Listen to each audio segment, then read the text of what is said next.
السلام عليكم ورحمة الله وبركاته. بسم الله الرحمن الرحيم. الحمد لله رب العالمين، نحمده ونسبحه ونقدسه على آلائه ونعمائه، ونشهد أن لا إله إلا الله وحده لا شريك له، إلها واحدا أحدا فردا صمدا حيا قيوما، نؤمن له بالربوبية ونقر له بالعبودية. من يهد الله فهو المهتدي، ومن يضلل فلن تجد له وليا مرشدا. ونشهد أن سيدنا محمدا عبده ورسوله،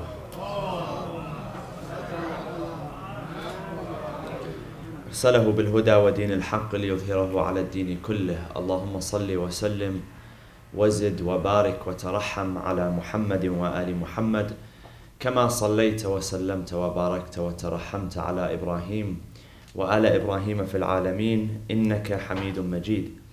وصل اللهم وسلم على أوصيائه وخلفائه وعترته وأهل بيته. عباد الله، أوصيكم ونفسي بتقوى الله عز وجل. قال الله في كتابه الحكيم: بسم الله الرحمن الرحيم، إنما المؤمنون إخوة فأصلحوا بين أخويكم واتقوا الله لعلكم ترحمون. صدق الله العلي العظيم، وصلوا على محمد وآل محمد.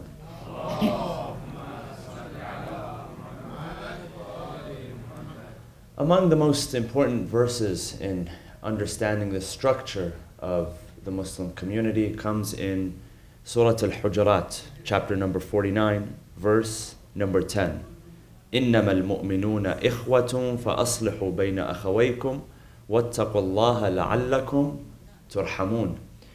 إنما, meaning verily and only. And verily means exclusivity. And it also gives an emphasis. إنما gives exclusivity and it gives emphasis. إنما المؤمنون إخوة. And this tells us where allegiance and where the bonds of brotherhood lie. And it helps us understand those concepts. And one issue that is brought up from that is, in contemporary times, is religious and political apostasy. And the reason I bring this up is because this verse, particularly Surah Al-Hujurat, chapter 49, verse 10, when verses like this were critical with the formation of the Muslim community in Medina, to delineate and to further explain where the bonds of brotherhood and where the bonds of allegiance exist or should exist. Should they exist based on shared language? Should they exist based on the food we eat? Should it exist based on the clothes that we wear or the country that we hail from? Where is it that we should draw lines of brotherhood and of allegiance to one another? The Quran says, إِنَّمَا الْمُؤْمِنُونَ إِخْوَةً. So this community or this brotherhood is established along the lines of the mu'minun, meaning those who believe, those who have shared beliefs. And generally when the word mu'minun appears in the Quran, it refers to the Muslims. A Muslim can be referred to as a mu'min.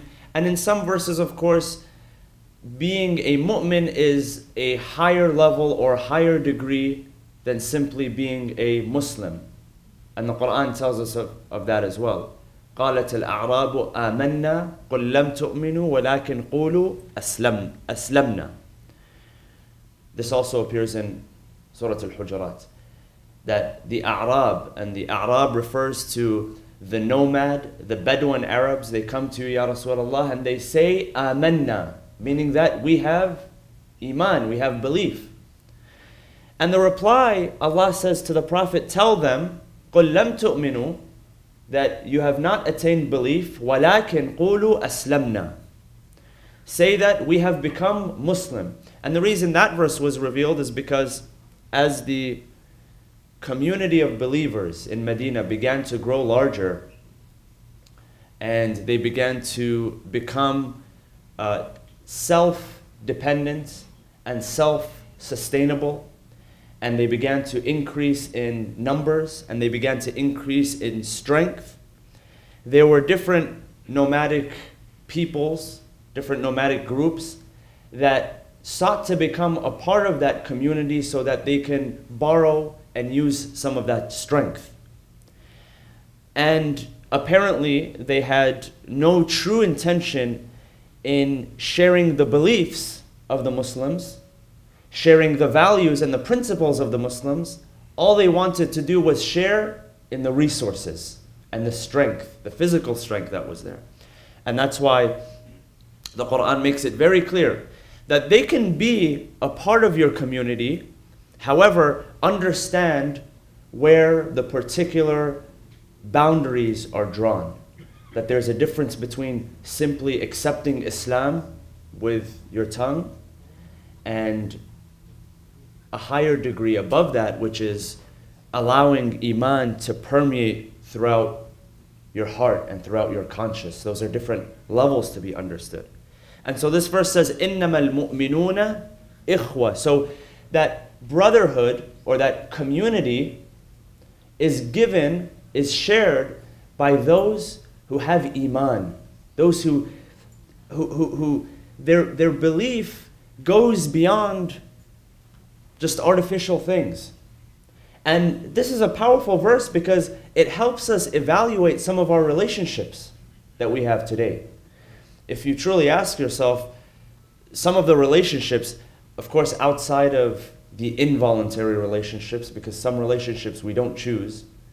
You're not born into this world and you get to choose who your father or mother is, your biological father or your biological mother. That's an irrelevant question. They exist before you existed, right? However, we do have voluntary relationships in our life.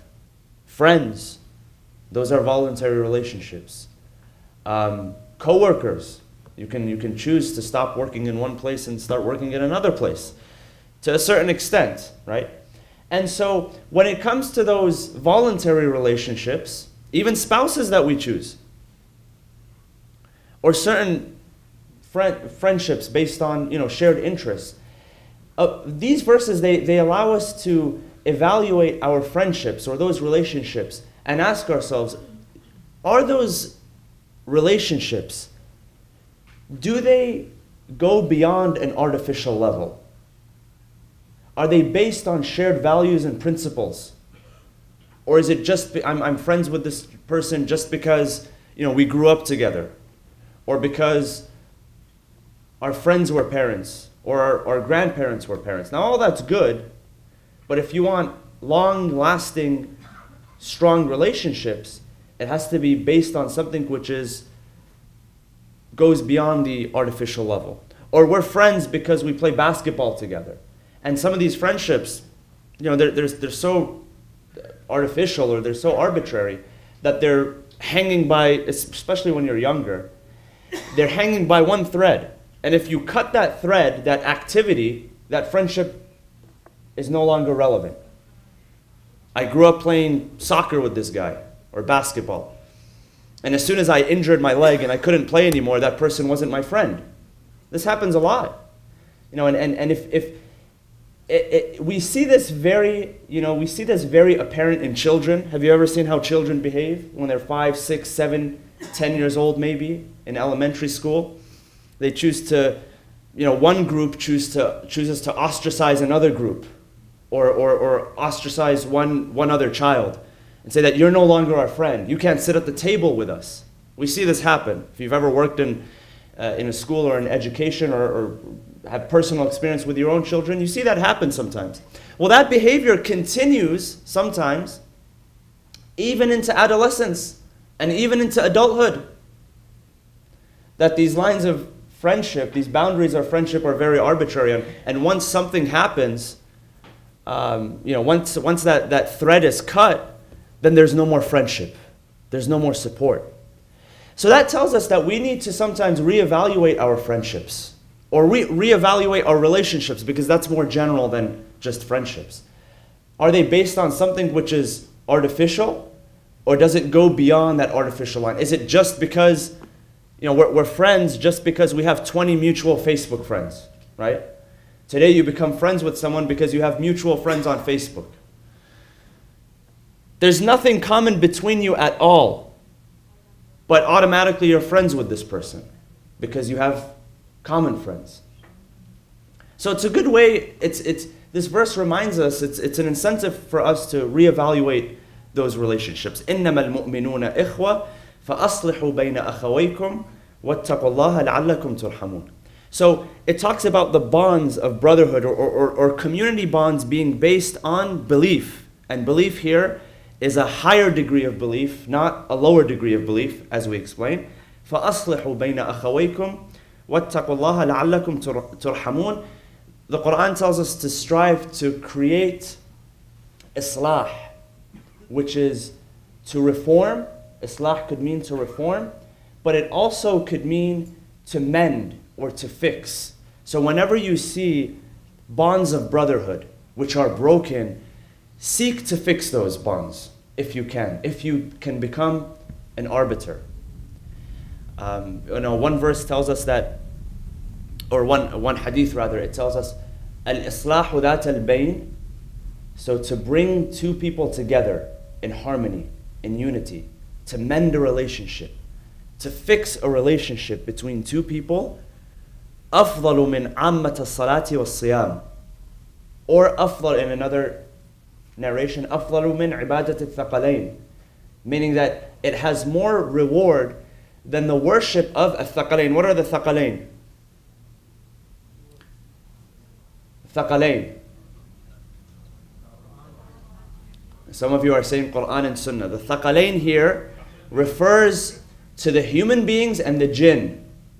If you study the verses of the Quran, ثقلين in the Quran, when mentioned in the Quran, ثقلين refers to the human beings and the jinn. They're referred to as the ثقلين or the ثقلان. So the narration is saying that bringing two people together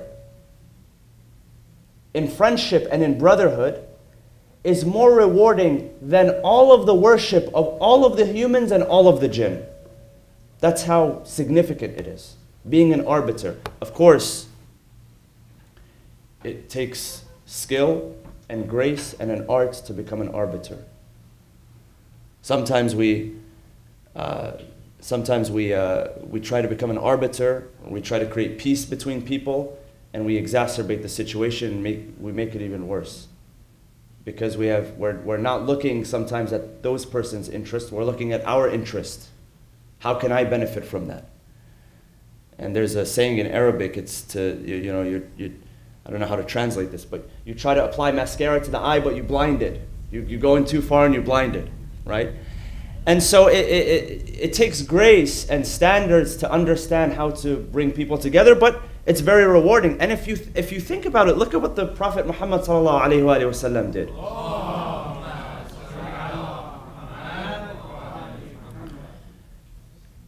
Not only did he create brotherhood and ukhuwah, that's one of the first things that he did when he arrived in Medina, was that he created ukhuwah, brotherhood. He took companions and he said, this companion is the brother of this companion is the brother of this companion, and he created those bonds of brotherhood, because many of the Muslims left Mecca, they came to Medina and they didn't have family. Some of them left their families, they came on their own. And so to create that atmosphere of brotherhood, the Prophet established ukhuwah between them. Not only did he do that, but he also created peace and tranquility between warring tribes. Most of you know the story of Al-Aws wal-Khazraj, the two warring tribes. That some reports tell us that they had been warring for over a century, over 100 years. For what reason? That generation, the generation that the Prophet came to, they had no idea. They had forgotten. It had been so long, and it's just a sort of like a vengeance or a bloodlust that they had inherited from their fathers. who had inherited it from their fathers, who had inherited from their fathers. And so he was able to create peace. And not only that, the Prophet came in and he said that this brotherhood won't just be between the believers. These bonds won't just exist between the Muslims, but these will also exist to the non-Muslim communities as well. That we will protect them and they will protect us. And so if there is to be a common enemy to fight against us, that it will be our joint responsibility to protect this new community that we have established here in Medina. And of course, some of those people that were included in this treaty, they decided to turn against the Prophet and the Muslims during the Battle of Ahzab. And that's mentioned in chapter 33. Is that when it actually came time to defend, they committed treason. And so that's, going back to that idea is, when we're looking at political and religious apostasy, because some of you might be asked by your coworkers, why is it that if you choose to leave Islam, you get your head chopped off? Why does that happen? Why are Muslims so angry about that? And number one, just to answer it in very short, number one, to really understand this issue is we have to be able to look behind just provocative headlines. Knowing the way that the media today operates and how people follow things that are just provocative, right? I mean, in order to increase revenue, commercials are paying for all this. So in order to increase that revenue, you're not going to put news that's fun or boring. You have to talk about something which is provocative.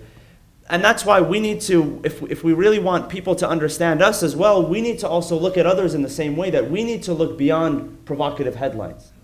So looking beyond provocative headlines, we really need to understand what apostasy means and what it meant before. And when you look at what apostasy means today, when we talk about apostasy, apostasy is the act of somebody publicly renouncing their faith. Then comes in the criticism. However, what apostasy was before was not what it meant today.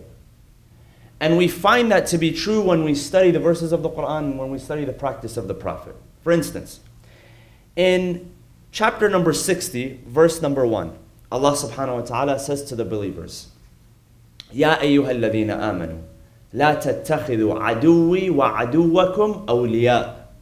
O you who believe, do not take your enemies and my enemies as awliya. Now, if you look at any translation of the Quran, when the term awliya appears, what's the usual definition of the word awliya, if you've ever looked this up? Friends.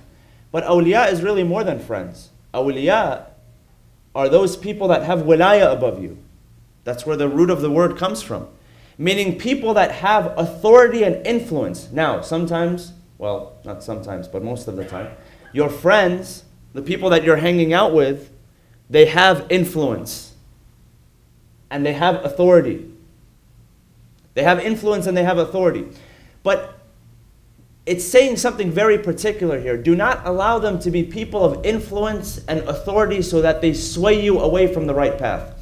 And the reason that this verse specifically was revealed is it is said that when the Prophet had, along with the Muslims, had planned to go to Mecca in order to take back Mecca, to conquer Mecca, Fatah Mecca, one of the companions wrote a letter, and he sent this letter to be delivered through the hands of a bondswoman, a young woman, to the people of Mecca. And this letter inside included the details of the Prophet's intention to advance upon Mecca. And so once he sent her out, the Prophet was informed of what this companion had done. So the Prophet sent Imam Ali alayhi salam in order to go and intercept before it got to Mecca so that the plans would not be foiled. And so he intercepted her, brought back the letter, and it was known that this companion had written this letter. And so the Prophet summoned this companion. And so when he summoned the companion, the first thing that the companion said is, Ya Rasulullah, I don't want you to get the wrong idea. It is not that I have disbelieved after belief. He says, the only reason I sent out this letter was that all of these people that are about to march on Mecca with you, all these prominent companions, they have relatives that when they arrive to Mecca can take care of them, except for me. And I was afraid for my security and my safety. So I sent a letter to some prominent people I knew in Mecca so that they can provide me with safety and security when I arrive there. But it's not a matter of abandoning my faith. It's not a matter of becoming a disbeliever after becoming a believer.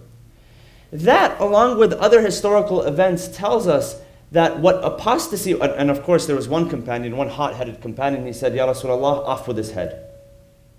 Because this guy is committing treason right now. And the Prophet said, no, absolutely not. He's not committing treason. And so what apostasy was before was not simply renouncing your faith. It was an act of treason. When you intentionally wanted to undermine the political or social order of a community, which today, in today's world, is treason. What happens if a citizen of a certain country decides to go to war against that country, move overseas, and go to war against that country? Like what has happened in the West with some Western countries. What do? They don't send you a letter, they send you a drone with a missile. Because you've decided to go to war against that country. Doesn't matter what document you have. It's an act of treason. However, if somebody chooses to simply renounce their citizenship, nothing happens.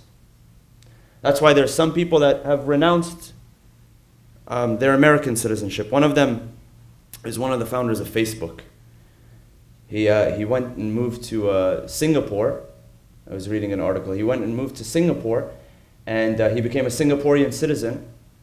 And tax season came around, and he didn't want to pay double taxes in Singapore and the US. So what did he do? He renounced his US citizenship. There's many examples of that. What did the US do? Nothing. Go ahead, renounce your citizenship. You haven't fought against the country. So when we look at apostasy, renunciation of faith, that's one thing that we need to understand. And why is it so relevant? Is because with the 20th century and the rise of the nation state, our identity now today, when somebody asks you, who are you? Most of the time people identify themselves with the nation state that they belong to, right? But before, nobody had passports, nobody had citizenship. So you defined yourself by your ethnicity or by your faith. And those are really important things to take into consideration when you're talking about apostasy or the renunciation of faith or the renunciation of identity. But you look at the life of the Prophet, and there were people who left Islam and the Prophet did nothing. In fact, one of the earliest Muslims who left Mecca and went to Abyssinia, Habasha, the first hijrah, which is an important event, which usually we tend to overlook. But that first hijrah of the first Muslims from Mecca to Abyssinia, it is narrated that one of those companions, after accepting Islam and after being one of the early Muslims, when it came time to go back to Medina, he said, I'm not going back, I'm a Christian now. I want to be a Christian. What happened? Did the Prophet send an assassin to him? Did the Muslims say, oh, I don't want to be Christian, do whatever you want. And he stayed in Habasha for the rest of his life. So we have examples during the life of the Prophet, during the life of the Khulafa, during the life of the Imams ﷺ, where people renounced their faith, but it wasn't an issue. It did not become an issue. And so it's important to put these things into consideration.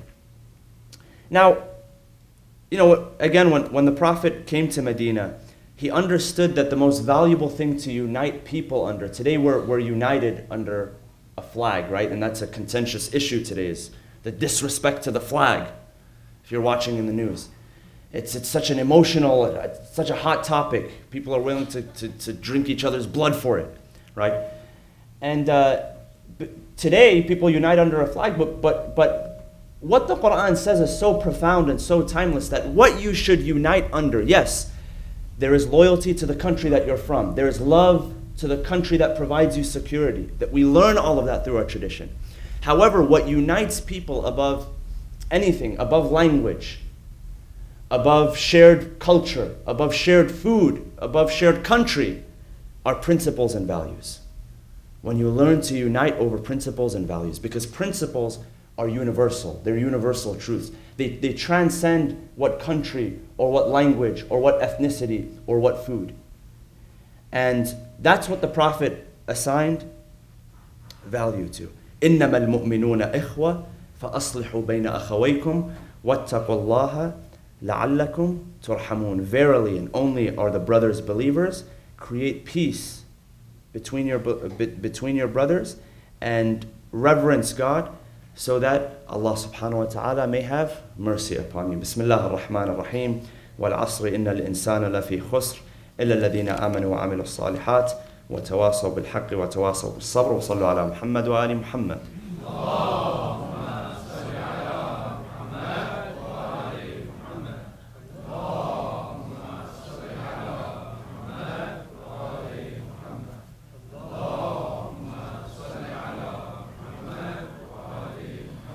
بسم الله الرحمن الرحيم.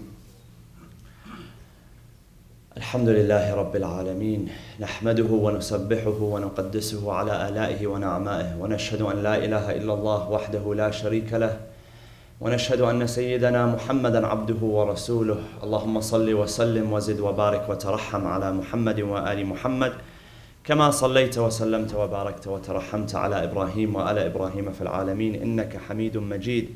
وصل اللهم وسلم على أوصيائه وخلفائه وعترته وأهل بيته، علي أمير المؤمنين وقائد الغر المحجلين، وعلى البضعة الطاهرة فاطمة الزهراء سيدة نساء العالمين، وعلى سبط نبي الرحمة وسيدي شباب أهل الجنة الحسن والحسين، وعلى علي بن الحسين ومحمد بن علي وجعفر بن محمد وموسى بن جعفر وعلي بن موسى ومحمد بن علي وعلي بن محمد والحسن بن علي والخلف الهادي المهدي، عجل الله تعالى فرجه وسهل مخرجه وجعلنا من أنصاره وأعوانه. عباد الله، أوصيكم ونفسي بتقوى الله عز وجل. The 25th of the month of Muharram marks the commemoration of the martyrdom of the fourth Imam, Al-Imam Ali ibn al-Husayn Zayn al-Abidin alayhi afdal salatu wassalam.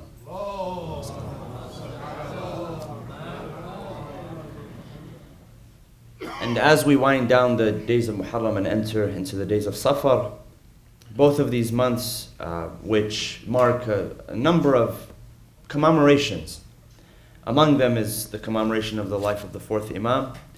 We know that the fourth Imam, after witnessing what took place on the day of Ashura in Karbala, lived for about 3 decades after that, more than 3 decades, about 35 years. And much of what he witnessed on that day, he channeled into and left behind a very profound and powerful spiritual legacy. And across the board, in all schools of thought, across the board, the fourth Imam, Al-Imam Zayn al-Abidin, is considered really an icon of Islamic spirituality. And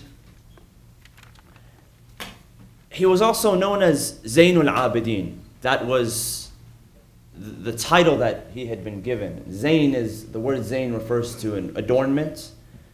So the adornment of the believers, meaning the most beautiful of those who worshipped, because his method and his mode of worship was without equivalent. And just to narrate one of the events that took place in his life, it is said that one day he was seen by one of his companions in the state of worship, in the state of prostration, weeping excessively. And so this companion turns to the Imam and he says to him, he says, Yabna Rasulullah, O son of the Messenger of God, he says, why is it that you're weeping excessively? He says that you're from the purified household mentioned in the Quran. إِنَّمَا يُرِيدُ اللَّهُ لِيُذْهِبَ عَنْكُمُ الرِّجْسَ أَهْلَ الْبَيْتِ وَيُطَهِّرَكُمْ تَطْهِيرًا.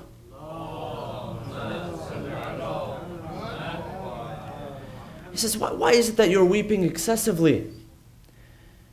He says, haven't you already been given salvation? Doesn't the Quran declare your salvation, that you've been purified from all evil? And so the Imam turns to him in a lengthy narration, and he quotes a verse from the Quran that says that on that day when the horn is blown, what does that mean? On the day, what does that signify when the horn is blown? The day of judgment. He says, on that day, there are no relationships between them, meaning humankind. What does that mean? It means the relationships that they had in this world will not come to avail. It doesn't matter that you're the grandson of this person, or the son of this person, or the cousin, or the brother-in-law. That doesn't exist. It's you and your deeds. It's you and your scale. So he quotes that verse, and then he says something else. He says, إِنَّ اللَّهَ سُبْحَانَهُ وَتَعَالَى خلق الجنة لمن أطاع وأحسن ولو كان عبدا حبشيا. He says, God, verily, God has created the heaven and the afterlife for those who obey and do well, even if they are from the lowest class of society. Even if they are not of families of nobility. If they're from the most looked down upon class in society. وَخَلَقَ النَّارَ لِمَنْ عَصَى. He says that He has also created the hellfire, the punishment and the torment of the hellfire. وَلَوْ كَانَ سَيِّدًا قُرَشِيًا. He says that He has created that even if he is from the family of the Prophet. Even if he is a Sayyid, meaning, of course, that means a descendant of the Prophet, but it also means someone who's looked up to, sir, a master. And so what the Imam says is so profound, is that don't think that just because maybe you come from a certain upbringing, or because your family has done well, you come from a family of believers, or because of things that you've done in the past, that you've completely secured your future. Look at yourself and evaluate yourself on a day-to-day basis. Don't look at where do I come from, but what am I doing? Look at the deeds that you put forth. And on the day of judgment, it's not about who we're related to, but it's about what you've done what you've put forth, the deeds that you've put forth. And the Imam was truly a living example of that. If you study his life for those 35 years, it's said that there were people from the family of Banu Marwan, Banu Umayyah, who, because of what had happened in Medina after Ashura, and many of you probably know about this, but Yazid basically, he opened Mecca and Medina for his armies to do whatever they wanted.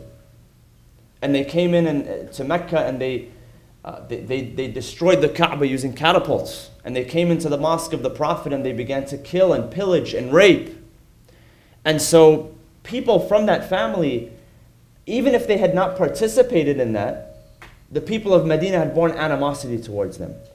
And there came a time where the Prophet, when the Imam, he took in the women folk and the children of Banu Umayyah so that they be protected from harm, along with his own family. And so he was able to look beyond just what this person is, who this person is related to, and look at each person individually and evaluate what they had done. And so that's a very powerful lesson for us. We ask Allah subhanahu wa ta'ala to allow us closeness to Him, to allow us to learn from the examples of our Holy Prophet and our Imams, and to walk in their footsteps. We ask Allah subhanahu wa ta'ala on this day, this blessed day of Friday, to forgive us and to send upon us His blessings, His mercy, His forgiveness. We ask God to bring relief to all of those around the world who are suffering, all of those who are in need of our prayer and our supplication, our brothers and sisters. And we ask Allah subhanahu wa ta'ala to have mercy upon us and forgiveness. Just before I end, just one quick announcement for those of you who would like to perform the ziyarah. There is in December, beginning from December 22nd until January 6th. So December